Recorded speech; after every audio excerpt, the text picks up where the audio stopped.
anges, c'est Virginie, j'espère que vous allez bien. On se retrouve pour une vidéo en naturopathie animale. Alors aujourd'hui, j'ai choisi le thème du rhume des foins et des allergies saisonnières puisqu'on va progressivement arriver au printemps et donc il va y avoir du pollen qui va arriver, on va se gratter, on va éternuer et donc les animaux aussi en souffrent comme nous.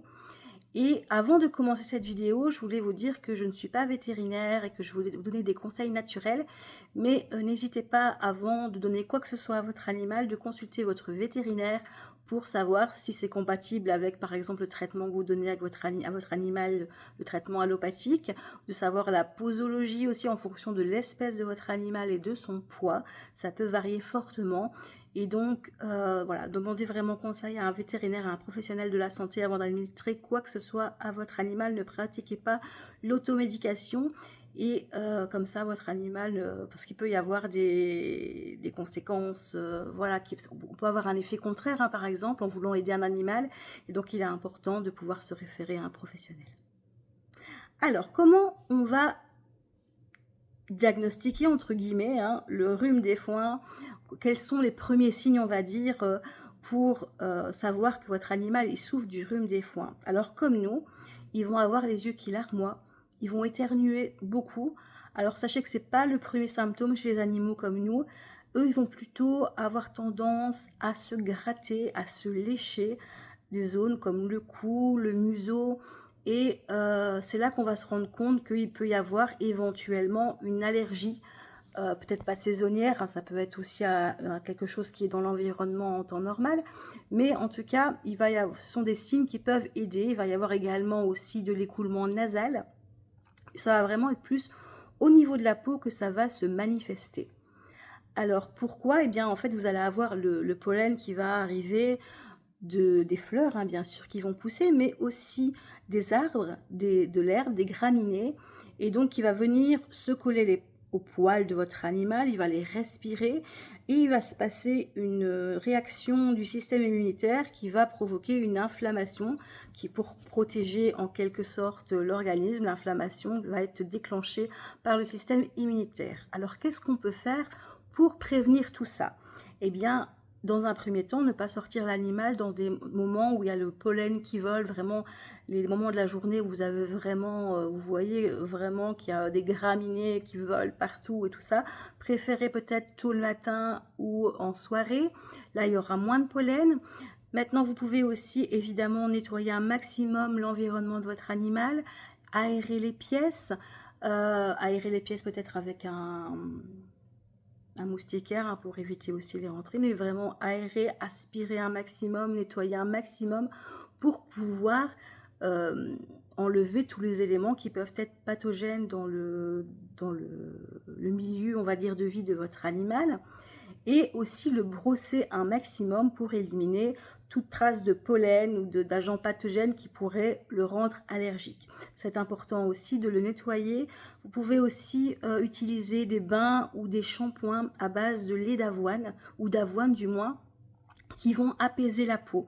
Et ça va permettre de lutter contre les démangeaisons en fait. Ça existe, donc c'est pour les peaux sensibles en général, mais pour tout ce qui est allergie, c'est bien aussi d'utiliser ce genre de shampoing quand vous lavez votre animal. Alors pas de shampoing intempestif non plus, il ne faut pas trop le laver, sinon ça va faire pire que bien. Mais ça peut être une bonne chose. Alors qu'est-ce qu'on va pouvoir utiliser pour soulager naturellement votre animal? Alors, il y a la phase respiratoire. Là, vous allez pouvoir utiliser pour le chien notamment des huiles essentielles. Pour le chat, ça dépend quel type d'huile essentielle. Il y a certaines qui ne métabolisent pas, donc qui peuvent être toxiques. D'autres, oui. Ça dépend de la composition de l'huile essentielle, en fait. Tout ce qui est phénol, par exemple, il ne va pas métaboliser. Mais vous pouvez utiliser des huiles essentielles comme par exemple l'eucalyptus. Préférez le radier au globulus qui va être plus agressif, on va dire, pour les voies respiratoires. Donc si vous avez de l'eucalyptus à la maison, voilà, du radier, pas le globulus. Vous pouvez utiliser également de l'huile essentielle de pin qui va aussi dégager les bronches, mais aussi de l'huile essentielle de Manuka, donc d'arbre à thé, qui est antibactérienne, antifongique, qui va aider aussi finalement à un petit peu nettoyer les voies respiratoires. Alors, comment on utilise les huiles essentielles pour le chien, pour le chat? Eh bien, on va mettre 2 gouttes, 1 ou 2 gouttes sur un plâtre, par exemple, ou dans un diffuseur d'huile essentielle, pas plus d'un quart d'heure à la fois. On aère bien, on ventile et on ouvre des portes, au moins une porte, pour que l'animal puisse quitter la pièce si l'huile essentielle ne lui convient pas. Si ça ne lui plaît pas, eh bien il ne faut pas lui imposer. Au moins là, il peut sortir et aller respirer ailleurs, on va dire comme ça. Donc ça, c'est important parce que si vous diffusez des huiles essentielles à longueur de journée, même pour vous, hein, c'est pareil, hein, dans une pièce fermée, ben vous allez irriter les voies respiratoires et ça va faire pire que bien. Vous pouvez vous intoxiquer, enfin du moins les animaux, nous moins évidemment, mais bon, malgré tout, ça reste quand même ça reste quand même des huiles concentrées, c'est voilà, vraiment de l'essence concentrée de plantes, donc voilà, naturel n'est pas égal sans danger. Les huiles essentielles, il faut les utiliser avec précaution. Alors si vous n'êtes pas trop fan d'utiliser ces huiles essentielles pour dégager les voies respiratoires, vous pouvez utiliser des crèmes ou des solutions diffusables qui existent déjà, qui sont préparées en laboratoire, bien dosées, où il y a une posologie à respecter pour les chiens et pour les chats. Alors je ne vais pas faire de publicité, mais on utilise ça au cabinet où je travaille et je trouve que ça fonctionne plutôt pas mal. Vous avez notamment le Respicat qui est à diffuser. Donc vous pouvez l'utiliser dans un diffuseur d'huiles essentielles, en diluant dans de l'eau. Et vous pouvez aussi utiliser du Respigel, donc comme son nom l'indique, c'est du gel que vous allez venir mettre derrière l'oreille de votre chien, de votre chat, et ça va lui permettre d'ouvrir un petit peu les bronches, de tout ce qui est de nettoyer, de vraiment d'ouvrir tout ce qui est système respiratoire. En fait, ça va l'aider à respirer, ça va diminuer les éternuements. Alors pour tout ce qui est problème de peau, alors il y a plusieurs possibilités. Là, comme je vous ai dit, ça va principalement se déclencher via le grattage, le léchage intempestif. Donc évidemment, l'idéal ce serait d'éviter à votre animal de se lécher. Et pour ça, on peut utiliser plusieurs choses naturelles. Il y en a que j'ai jamais utilisées, hein, donc je vous les cite, mais voilà, je n'ai pas de retour là-dessus. Vous avez notamment l'huile essentielle de lavande à diluer dans de l'huile végétale en massage. Donc une goutte, vous mettez une goutte d'huile essentielle dans une bonne cuillère à soupe d'huile végétale et vous pouvez masser avec ça les zones où l'animal se gratte. Il y a des animaux qui n'aiment pas la lavande, donc ça va les éviter d'aller... ça va être un peu répulsif si vous voulez, donc ça va les éviter de se lécher. Après, il y en a qui adorent la lavande, moi Léa, elle adore la lavande, donc je pense que ce serait, dans ce cas-là, ce serait plutôt l'effet contraire, personnellement. Ça, c'est à vous de voir, parce que tous les animaux ne vont pas réagir de la même façon, ils n'ont pas les mêmes... voilà, ils n'ont pas le même système immunitaire, ils n'ont pas les mêmes goûts, donc évidemment, ça va varier d'un animal à l'autre. Donc vous avez aussi pour la peau le vinaigre de cidre que je n'ai jamais essayé, mais que vous pouvez utiliser quelques gouttes diluées dans de l'eau et vous pouvez l'utiliser pour venir tamponner les endroits où votre animal se lèche. Ça va permettre de prendre soin de la peau, hein, de réguler en fait le pH de la peau et donc ça va permettre de maintenir un petit peu l'équilibre et de tout ce qui est peau, et ça va éviter qu'il aille se lécher, qu'il y ait des démangeaisons. En fait, ça va éviter les démangeaisons. Et vous avez aussi tout ce qui est... Donc il y a le vinaigre de cidre, il y a l'aloe vera aussi qui peut vous aider. Ça va venir aussi un petit peu apaiser les démangeaisons.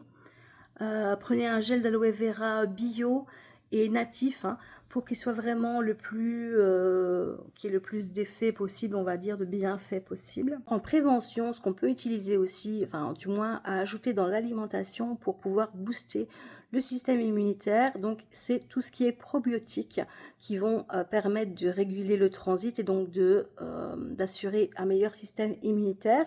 On va pouvoir utiliser tout ce qui est huile de poisson, huile de krill, qui vont apporter des oméga 3, des oméga 6 et qui vont aussi aider la peau à se régénérer, à avoir déjà une plus belle peau, un poil plus beau.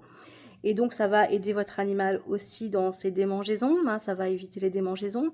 Vous pouvez utiliser aussi du miel en local quand vous avez des petits bobos suite à ces grattages, voilà, on en a parlé il n'y a pas longtemps dans une vidéo, le miel en local, et aussi des tisanes de camomille. Donc là, vous pouvez faire une tisane de camomille, donc prenez des fleurs bio, hein, de préférence, hein, sans ajout, sans produit Burberk, hein, on va dire ainsi, pour votre animal. Et donc vous faites une infusion et vous pouvez ajouter cette infusion à l'eau de boisson de votre animal. Ça va l'aider à apaiser la peau en fait, et aussi le stress de votre animal aussi. Si maintenant il en a marre de se gratter, ça peut aider aussi. En tout cas, ça a vraiment un rôle apaisant. Alors, donc veillez bien à la nourriture de votre animal, à son système immunitaire, c'est important. À bien nettoyer le lieu de vie, hein. Si vous boostez son système immunitaire, vous pouvez le booster donc via les probiotiques en alimentation ou via de la vitamine C. Demandez toujours conseil à votre vétérinaire avant d'administrer des suppléments alimentaires, hein, des compléments. Mais donc déjà, si vous boostez son immunité, que vous nettoyez bien, que vous le brossez bien, eh bien, ça va déjà aider pour tout ce qui est prévention. Alors pour tout ce qui est petits animaux, petits rongeurs, je pense aux lapins, eh bien, vous pouvez aussi apporter de la vitamine C, hein. Le cochon d'Inde, je pense que vous en apportez déjà puisqu'il n'en produit pas. Donc voilà, en général, on donne des vitamines C au cochon d'Inde régulièrement, mais ça va aider à booster son immunité aussi. Sachez que les lapins sont moins sujets au rhume des foins que le chien, que le chat, mais ça peut arriver aussi. Et donc là, ça va vraiment être aussi de la prévention, brossage, aérer le lieu de vie sans pour autant provoquer des courants d'air qui sont pas top pour les lapins, ils sont sensibles aux courants d'air. Et vous pouvez aussi booster son alimentation, son transit, pour son immunité. Et par contre, n'utilisez pas d'huile essentielle de préférence. C'est pas interdit en fait, hein, sauf évidemment en interne. En externe, c'est pas interdit.